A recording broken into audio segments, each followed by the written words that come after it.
dari jasmani, yaitu butuh makanan. Nah, makanan rohani inilah yang disebut agama. Aturan bersumber dari Allah Subhanahu wa taala, iya. Juga dari langit, tapi dibawa oleh perantaraan malaikat dan nabi-nabi. Nabi inilah yang disebut rasul, usul Allah. Nah, inilah yang menyampaikan. Sehingga setiap zaman, setiap generasi Allah Subhanahu wa taala mengirim rasul sampai jumlahnya 124.000 rasul, nabi dan rasul. Nah, ini. Maka jemaah yang dimuliakan Allah Subhanahu wa taala, jadi perlu kita untuk mendapatkan semua ini, yaitu ilmu, ya. Ilmu itu seperti makanan dan iman itu seperti rasa kenyang. Jadi orang berilmu, makanya ada ayat di dalam Al-Quran, yarfa'illahu allazina amanu minkum wallazina utul ilma darajat. Allah memuliakan orang-orang yang beriman dan berilmu. Jadi ilmu itu seperti makanan dan iman itu rasa kenyang. Kalau kita mau mendapatkan rasa kenyang, syaratnya makan dulu. Kalau kita mau mendapatkan iman yang sempurna, berilmu dulu. Dan ilmu itu ada dalam Al-Quran dan hadis Rasulullah SAW. Itulah yang diperbincangkan. Sekarang kita masuki tentang tasawuf. Ya, banyak di antara kita, bahkan kita dengar bahwa ilmu tasawuf itu ilmu sesat. Iya. Ini karena ketidakpahaman kita. Bahkan kita perlu belajar lagi, ya. Jangan sampai kita menyesatkan orang lain. Padahal Allah sudah jelas-jelas mengatakan, "May yahdillahu fala mudhillalah wa may yudlil fala hadiyalah." Barang siapa yang diberikan petunjuk oleh Allah, tidak ada yang mampu menyesatkannya, siapapun orangnya. Dan barang siapa dibiarkan sesat, diperbaiki. Ini artinya bukan barang siapa yang menyesatkan Allah. Allah tidak pernah menyesatkan manusia. Tapi barang siapa dibiarkan sesat. Kenapa dia dibiarkan? Karena sudah terlalu banyak dosanya, terlalu banyak maksiatnya. Maka dibiarkan sesat, maka tidak ada yang bisa memberinya petunjuk. Nah, ini. Jadi kita tidak boleh mengatakan seseorang itu sesat. Karena sesat atau tidak sesat, itu nanti di akhirat baru ditahu. Berproses orang. Kita dengar cerita ada orang yang seumur hidupnya kerjanya cuma menjadi pelacur. Kemudian dia dengan memberikan makanan seekor anjing, dia bisa masuk ke dalam surga. Berarti dalam proses sampai di ujung daripada kehidupannya itu, Allah beri sesuatu keinginan untuk menolong seekor anjing. Dan itu dicintai oleh Allah Subhanahu wa taala. Karena cintanya Allah kepada orang itu, maka dia menghapuskan dosa-dosanya. Jadi kita tidak boleh mengatakan ini sesat, karena tidak ada yang bisa menyesatkan. Maka jemaah ini penting bagi kita ini untuk terus belajar. Jangan pernah berhenti. Karena semakin banyak kita pelajari, maka semakin banyak yang kita tahu. Semakin banyak yang kita tahu, maka semakin besar kita beramal. Amal kita bergantung dari keyakinan kita. Semakin yakin kita dengan ilmu itu, semakin banyak amal yang bisa kita lakukan. Makanya Al-Quran berikan penjelasan, wabil akhiratihum yuqinun, dan kepada akhirat dia yakin. Sementara Allah juga mengatakan di ayat lain, wamal hayatud dunya illa mata'ul ghurur. Sesungguhnya kehidupan dunia itu adalah kesenangan yang menipu. Tidak pernah Allah mengatakan bahwa dunia itu adalah perlu diyakini, karena sudah nampak. Jadi tidak perlu kita jelaskan terlalu banyak karena sudah jelas. Ini jemaah sekalian. Jadi barangkali pada kesempatan ini, ya, supaya kita bisa bertukar pikiran, sharing, saya kira saya cukupkan dulu. Sebentar kita lanjut. Demikian. Assalamualaikum warahmatullahi wabarakatuh. Bismillahirrahmanirrahim. Assalamualaikum Pak Ustaz. Waalaikumsalam. Tadi disinggung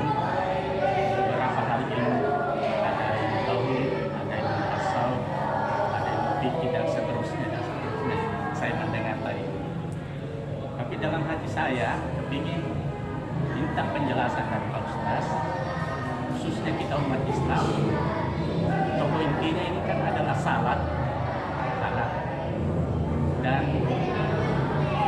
sering kali mendengar orang ulama mengatakan salat untuk Islam tapi sembahyang untuk semua agama di dunia ini, semua sembahyang. Yang beda adalah caranya, waktunya, modelnya, atau apa-apanya lah. Tapi semua pada prinsipnya adalah sembahyang. Kita umat Islam adalah salat.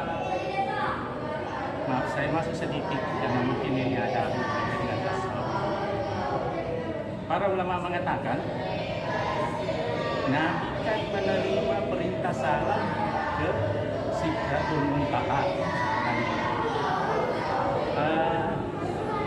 Ada yang mengatakan 50, ada juga yang menyangka bahwa tidak. Ini kami minta penjelasan.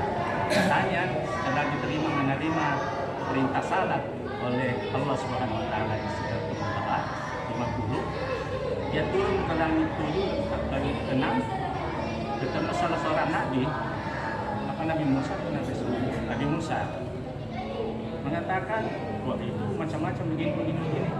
Balik lagi. Di sini juga ada pertanyaan. Apa Nabi Musa lebih pintar dari Allah? Ya itu kan. Yang kedua, salat ini kenapa mesti diterima di Sidratul Muntaha?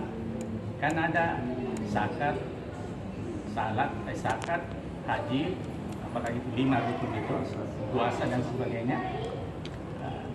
Ya inilah intinya. Mungkin ada hikmahnya di sana, Pak Ustaz.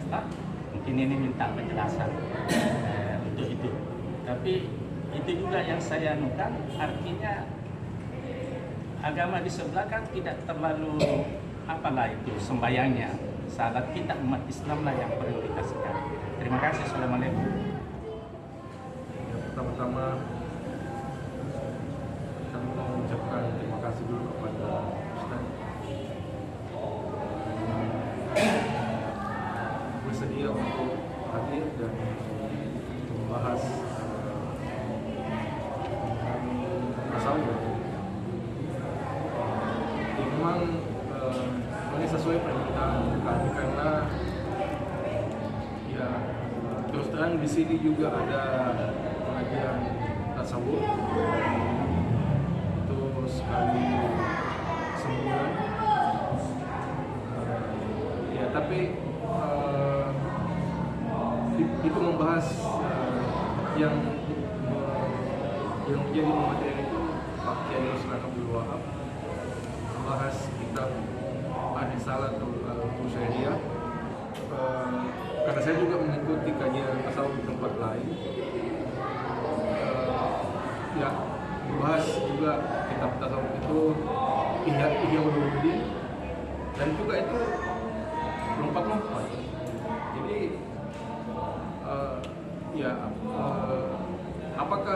apakah bisa apakah model seperti itu kalau kita belajar tasawuf apakah itu efektif?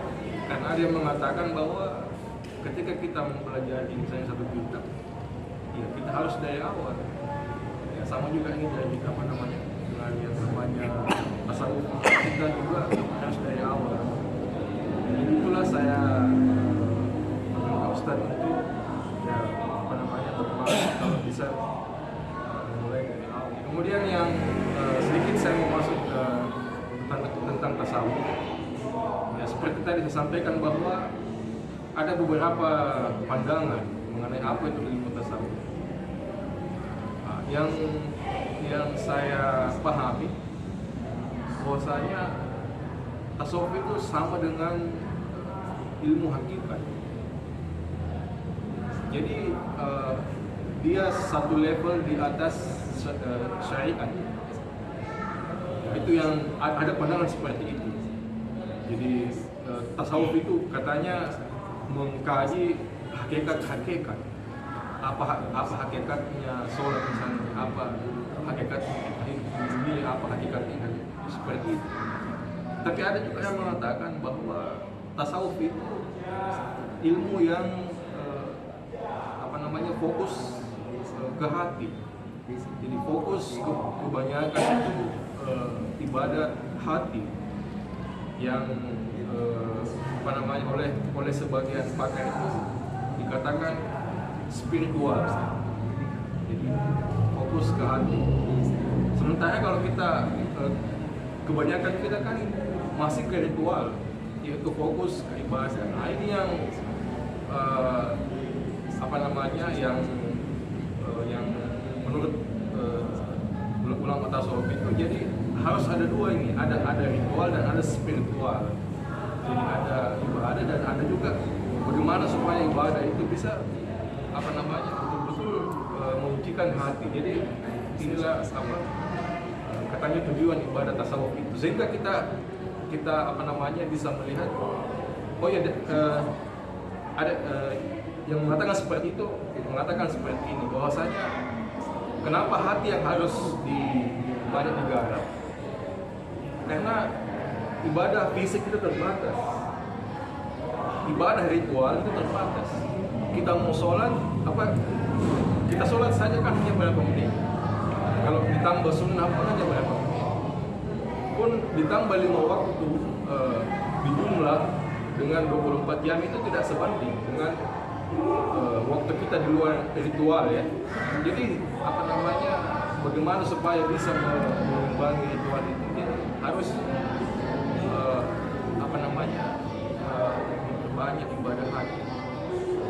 Jadi itu yang saya meminta pendapat daripada Ustaz, karena Ustaz sudah mempelajari secara berurutan, mungkin ada pandangan-pandangan yang mungkin bisa menambah rasa kita di sini. Jadi demikian, Assalamualaikum warahmatullahi wabarakatuh.